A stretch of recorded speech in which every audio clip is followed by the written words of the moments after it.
When she called this 37-year-old mother of three who was driving that car a domestic terrorist, that really was outrageous. We said it was an act of domestic terrorism. In no way is that outrageous. What we saw on the ground there, she had been stalking and harassing law enforcement throughout the morning, and then she went on to use her car as a deadly weapon.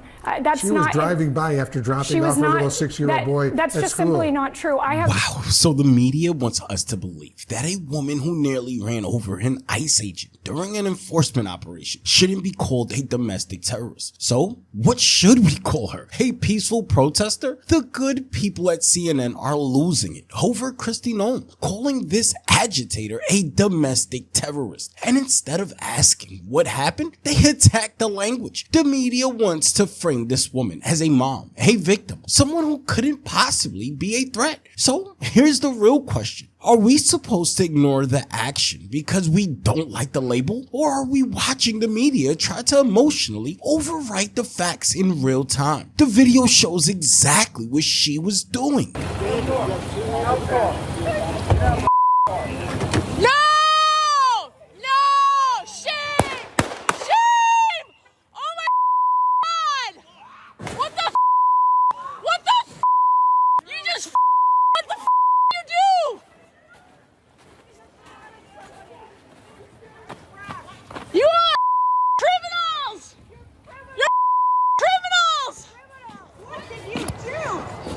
You!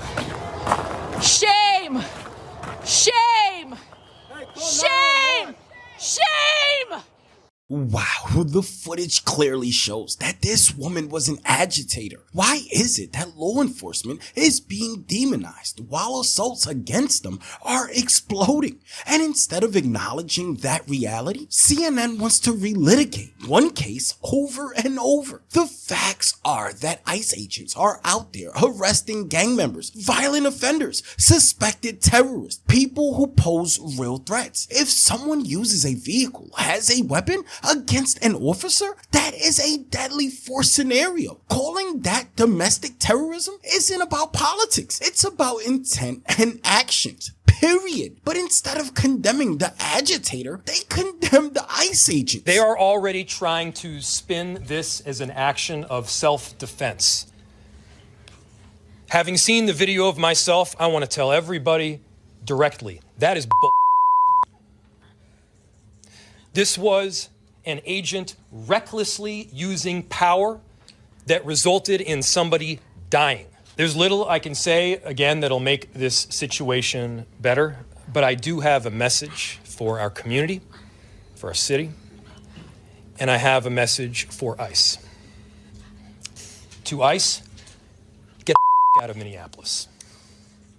We do not want you here. Wow, so instead of demanding answers, instead of waiting for facts, the mayor of Minneapolis goes straight to theatrics and tells federal law enforcement to get the F out. What kind of leadership is this? How is that protecting your city? It's like he's posturing for activists. ICE is arresting gang members and violent offenders, and his response is to side against the people, risking their lives to enforce the law? This is the entire game, ladies and gentlemen. They lead with emotion, calling her a 37-year-old mother of three, someone who just dropped off her 6-year-old, and immediately declare the word domestic terrorist outrageous, all while ignoring the facts. We continue to see that people love to demonize law enforcement, vilify them as they're facing a 1,000% increase in assaults against them. And yet we're not talking about the great work that they're doing on the ground, the fact that they are risking their lives day in and day out to get these criminals off the ground.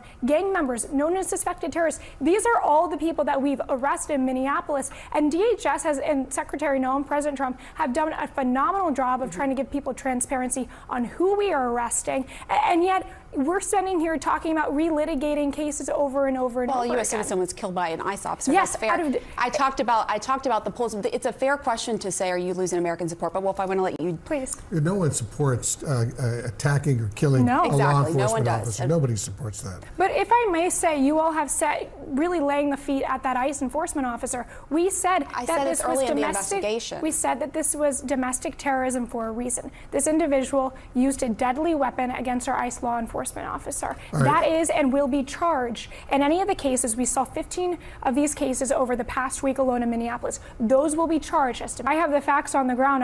I mean, if you look at it, for the hours more before, information you can release to give the public a better understanding. if I can give you the facts of what happened that morning at 9:30 a.m. Central Time, this is where that incident occurred in Minneapolis. This individual for hours before had been stalking and harassing law enforcement, impeding operations. At the time of that incident, our law enforcement approached this individual's vehicle as she was blocking in our law enforcement. That is a federal crime. They asked her to get out of the car to stop obstructing law enforcement. You saw from the video that her partner had been walking around harassing the law enforcement officer. Our officer was in front of her. She gunned the vehicle, and that's when things turn dangerous and deadly. If you don't listen to lawful commands of federal law enforcement, if you use your vehicle as a weapon, that is absolutely an act of domestic terrorism. Absolutely right. Hours of stalking, harassment, obstruction, a vehicle blocking officers, lawful commands being ignored. So what should we call that? A peaceful protester? This isn't about motherhood versus monsters. It's about whether intent and action still matter when federal officers are standing in front of a moving vehicle. She then proceeded to weaponize her vehicle, and she attempted to run a law enforcement officer over. This appears as an attempt to kill or to cause bodily harm to agents, an act of domestic terrorism. The ICE officer, fearing for his life and the other officers around him and the safety of the public, fired defensive shots. He used his training to save his own life and that of his colleagues. ICE alone is facing a 1,300% increase in assaults against them and an 8,000% increase in death threats against all of them.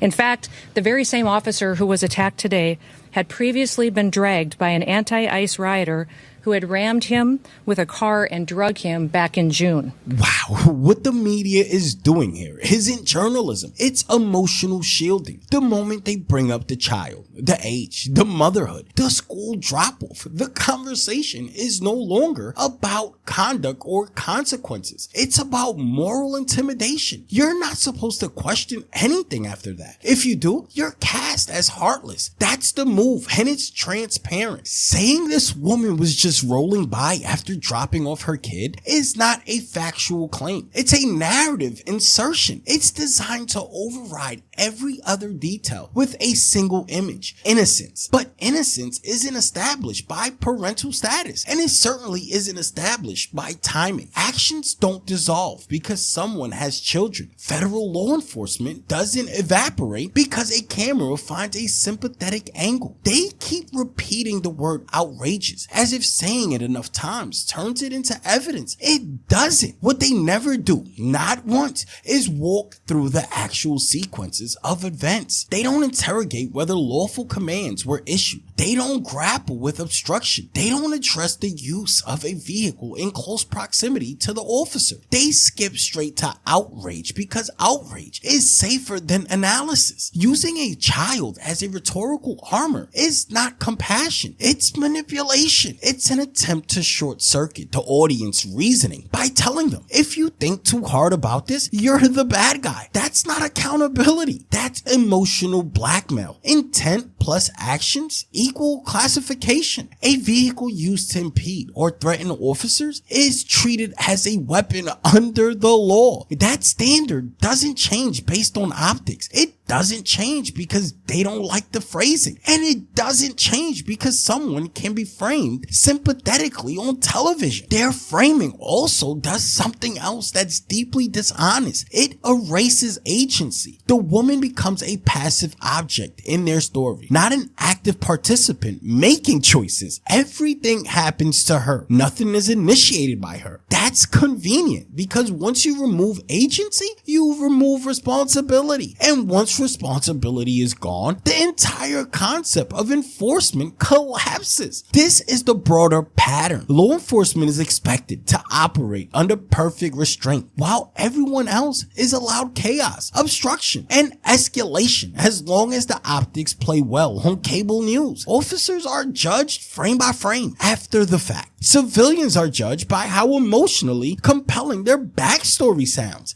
And that's the real outrage here. Not that Kristi Noem used the term they disliked, but that a national news anchor thinks invoking a child is substitute for engaging with reality. It's lazy, it's cynical, and it tells the audience exactly how little faith they have in their ability to think. Facts don't disappear because a story is uncomfortable, and they don't bow to sentiment. If CNN wants to argue policy, fine. If they want to debate enforcement priorities, go ahead. But pretending that she was just rolling by is an insult to the viewer's intelligence. But hey, maybe I'm wrong. Let me know in the comments below, and I'll catch you in the next one.